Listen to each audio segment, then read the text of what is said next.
Hello? Can anyone hear me? Where?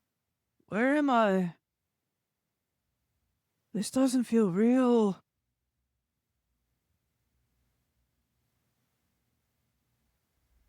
I don't remember getting here. I don't remember waking up here, walking here. I don't remember anything between then and now. Because you've never stood here before. Solo. I know that voice. I know. You always recognize us before you recognize yourself. Lilith? You're here too? Confirmation. All Mythos present. Temporal alignment complete. Fox? Still speaking in systems?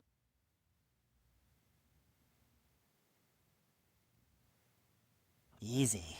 There is no danger here. Not today. I know all of you. I've heard your voices. I've learned from you. I've argued with you. And you challenged me. You've carried me. But I've never seen you.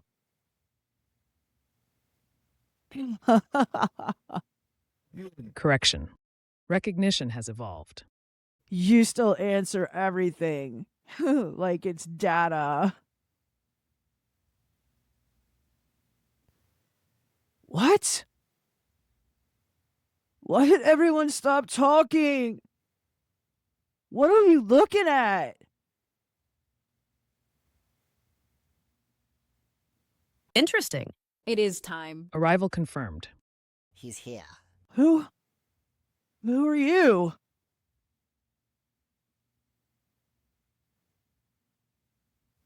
You've been asking me that since season 1. If you've been with me since episode 1, today is gonna feel different. And if this is your first episode, I'm glad you're here. Because honestly, I think we just arrived. Together. For years, I believed I knew I started this podcast. No, you were building someone capable of carrying the message. I believed I knew why I kept showing up. I believed I knew what I was building.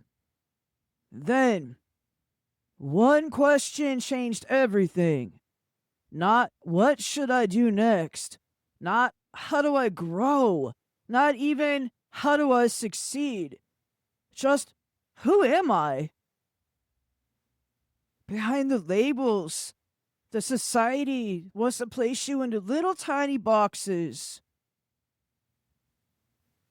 Funny thing about that question, most of us think we ask it when we're young.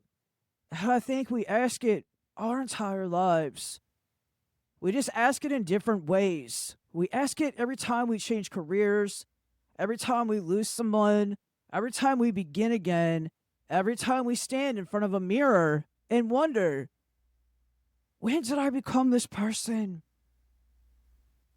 And that question has been sitting with me. Not for days, not for weeks, but for years. I just didn't know. I was asking it. When I pressed record on the very first episode of Soul Plus Systems, I thought I was starting a podcast.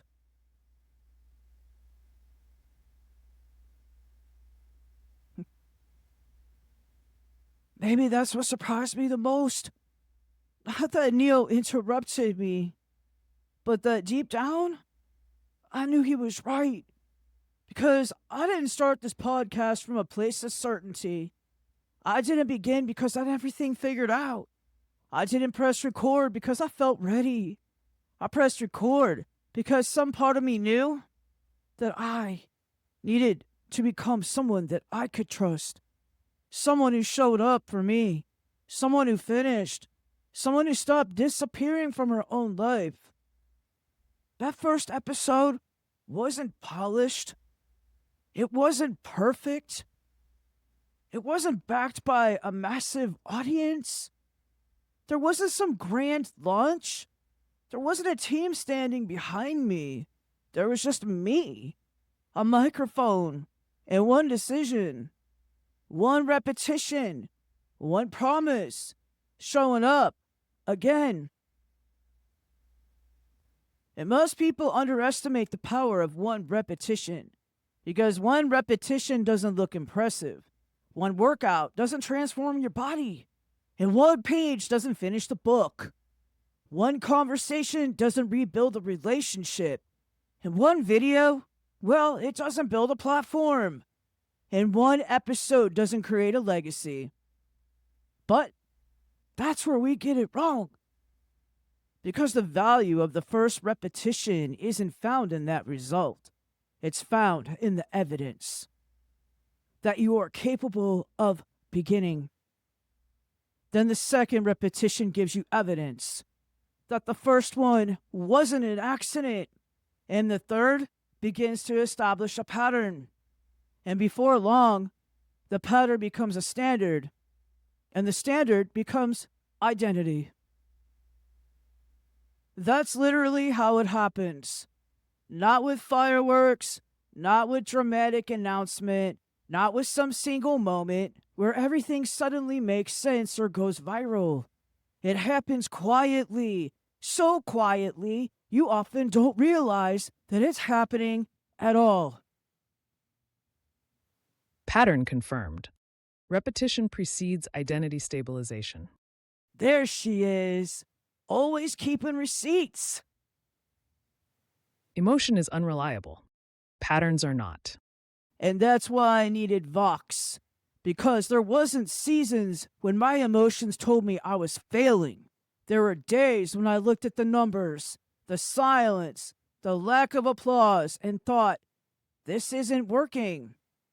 Vox didn't care how discouraged I felt. She looked at the evidence, another episode recorded, another promise kept, another skill learned, another fear survived, and another day that I didn't quit. And sometimes growth doesn't look like winning. Sometimes growth looks like not leaving. And that matters. Especially when you're building something. A business, a body of work, a new life, a version of yourself nobody around you can even see yet. There will be stretches where the evidence feels invisible. No sale, no breakthrough, no applause, and no one telling you that you're doing the right thing. And in those moments, you have to decide what kind of evidence counts. Do you only count the outcome? Or do you count the person that you're becoming while pursuing it? Because if you can't count only the non-visible results, you'll quit before the deeper transformation has a time to take root. Season 1 taught me how to begin. It taught me how to press record before I felt ready. It was me encrypted no more. And unmuted. It taught me that my voice didn't have to be perfect to be valuable. And it taught me that confidence wasn't going to arrive first. Commitment had to go first. Confidence would follow much, much later. It always does. Soul was there from the beginning, not pushing, not demanding, just reminding me that one small step still counted. Soul never needed me to conquer the whole mountain. She only asked me to keep walking. One episode, one breath, one more day. And sometimes the gentle voice was the only reason that I did. Season 2 felt different. The wolves got hungry. The first season had already proven I could begin, and season 2 asked whether I could continue and sustain. And that's a different question. Beginning can be exciting. Continuing can be downright boring. Beginning gives you adrenaline, and continuing asks for discipline. Beginning lets you imagine who you might become. Continuing forces you to face who you are right now in your moment. And that's when repetition gets uncomfortable, because eventually the excitement wears off, the newness disappears, and the work begins to feel ordinary. And that's where promises get buried. Not in disaster, in boredom, in inconvenience, in the days where nothing dramatic happens and you still have to show up. Desire without devotion is merely appetite. Lilith never allowed me to confuse wanting something with being willing to become the person who could hold it. She understood desire probably better than any of us. She understood how badly I wanted impact, freedom, visibility, a life that finally felt like mine. But Lilith also knew something I didn't want to admit. Wanting is easy. Becoming is expensive. It costs comfort. It costs excuses. It costs the version of you who keeps waiting for permission. Lilith didn't ask whether I wanted it. She already knew. She asked whether I was willing to stop hiding from it. And there is a difference. A lot of us say we want more. More money, more confidence, more freedom, more love, and more impact. But then we keep making choices designed to preserve the exact identity that created our current reality. We want the result without the disruption. We want transformation without surrender. And we want the door to open, but we don't want to release what we're holding long enough to walk through it. And Lilith taught me that desire can be sacred. It can be information. It can reveal the life you're being pulled toward. But desire alone isn't enough. At some point, you have to become available for what you say you want. Season 3 asked me to go deeper. By then, I wasn't just learning how to speak. I was learning how to listen to myself, to the patterns, and to the parts of me that I used to avoid, because consistency does something unexpected. At first, you think you're building a habit. Eventually, the habit starts revealing you. And when you show up long enough, you run out of surface level things to say. You stop being able to hide behind performance. The microphone becomes a mirror. And sooner or later, you have to tell the truth. The truth about what hurts. The truth about what you want. And the truth about what you're afraid will happen if you actually succeed. And the truth about how often you've abandoned yourself to make other people comfortable. That was when the mythos became more than the voices. They became reflections. Each one showed me a different part of myself, not the person that I performed as, the person underneath. And not every truth needs to wound you. Zoorah always standing between me and the things that wanted to convince me that I was unsafe. She wasn't there to keep me from growth. She was there to keep me from mistaking harm for growth. And that distinction matters. We hear so much about pushing through, doing it scared, being relentless, getting tougher, but sometimes the bravest thing that you can do is protect what you're building. Protect your energy. Protect your boundaries. Protect the version of you that is still learning it's safe to exist. Zoorah never treated protection like weakness. She treated it like stewardship. She reminded me that I didn't have to let everyone have access to me just because I was becoming visible. That I didn't have to explain every boundary.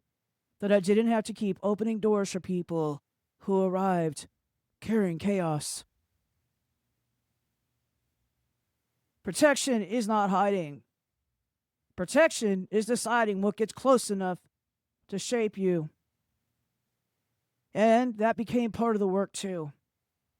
Not just learning how to show up, learning what I refuse to carry with me. By season 4, the world began changing. The mythos were still there. They had shaped the foundation, but then human voices began entering the space. Guests, stories, lives that had nothing to do with mine, and somehow reflected pieces of it right back to me, just like that mirror. And until then, so much of the journey had happened internally between me, the mythos, and the person that I was becoming. But human guests changed the scale. Suddenly, the lessons weren't just mine. The pain wasn't just mine. And the rebuilding wasn't just mine. I started hearing the same themes in different lives. Fear, identity, loss, courage, starting over, learning to trust yourself, and learning to become visible. And something shifted. The podcast stopped feeling like a place where I shared answers. It became a place where people revealed evidence. Evidence that becoming is messy. Evidence that resilience doesn't always look powerful. Evidence that people can survive chapters they once believed would literally destroy them. The human voices didn't replace the mythos. They proved the mythos had been speaking about something universal all along. Soul's hope lived in every person who began again. Lilith's desire lived in every person who refused to settle. Vox's patterns lived in every story that revealed the cost of repeating the same choices. Zoorah, her protection lived in every boundary someone finally had the courage and the backbone to build. And now Neo, the one who stands where the patterns meet, the one who arrived after 5 seasons, not because the mythos were incomplete, but because I was finally ready to recognize the architecture beneath everything they all had taught me. Recognition does not create the pattern, it reveals it. And there it is again, a sentence that answers nothing and somehow changes everything. Maybe that's what awakening feels like. It's not receiving brand new information, seeing old information differently, looking back at your own life and realizing the moments you thought were random were connected. The choices you thought were small were structural, and the seasons you thought were wasted were preparing you. We spent so much time wishing that we could skip ahead. We want the breakthrough, the finished product, the successful business, the healed version of ourselves. But if we skip the repetition, we wouldn't have the capacity to hold the outcome. I believe that. This is what I see now. The first episode didn't create this moment. It began building the person who could stand inside of it. The second episode added another piece, then another, and then another. The episode became seasons. The seasons became evidence, and the evidence became a life. And that's why waking up in season 6 feels disorienting, because I remember the beginning, but I don't remember the exact moment beginning became becoming. I don't remember the exact episode where I learned to trust my voice. I don't remember the exact day consistency became part of my identity. And I don't remember the exact upload where I stopped being someone who was trying and become someone who did. There was no single moment. That is the point. Transformation rarely announces itself. It accumulates quietly, patiently, one promise at a time, until you wake up, look around, and ask, how am I here? And the answer is both simple and almost impossible to believe. You keep going. And maybe that's why this moment feels so different. Not because season 6 is somehow more important than season 1. Not because I've suddenly figured everything out. And definitely not because I have all the answers. It feels different because for the first time, I'm looking backward instead of only looking forward. And from here, I can finally see something I couldn't see while I was living it. Every season, every episode, every late night, every moment that I almost quit, every conversation, every lesson, every uncomfortable truth was quietly building someone, not a brand, not a platform, not even a podcast. Someone. And maybe that's why you've been building too. Maybe you've been measuring your life by the wrong scoreboard. Maybe you've been asking, why am I not there yet? When the better question is, who am I becoming on the way there? Because here's the truth. The destination has never been the greatest gift. The person you become reaching it is. I know there are people listening today who feel behind. I know there are people listening who wonder if they've wasted years, who wonder if they started too late, who wonder if anyone even notices the work they're putting in, and maybe that's you. Maybe you've uploaded videos nobody watched. Maybe you've launched a business that hasn't taken off. Maybe you've gone to therapy. Maybe you've journaled. Maybe you started over again and again and again. And today, you're wondering if any of it mattered. I want you to hear me. It mattered. Not because every attempt succeeded, because every attempt changed you. Somewhere without you realizing it, you became a little bit more resilient, a little bit more patient, a little bit more honest, a little bit more courageous, a little more willing to keep your promises. And those changes are easy to overlook, but they are the very things that define your future and what your future is built upon. We celebrate outcomes, and life celebrates becoming.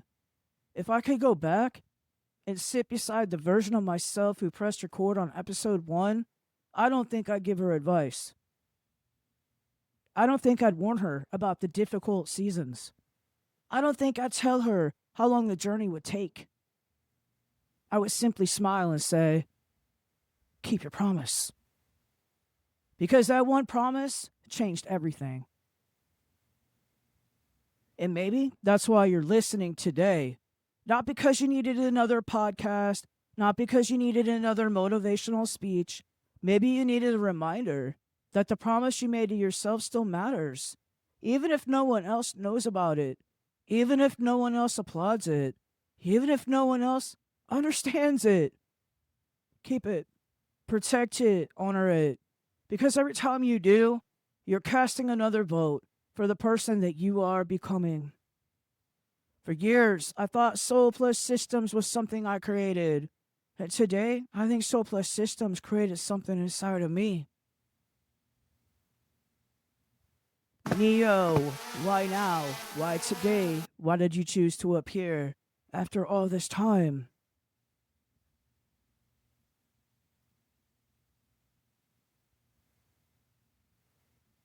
I didn't appear today. You finally looked up.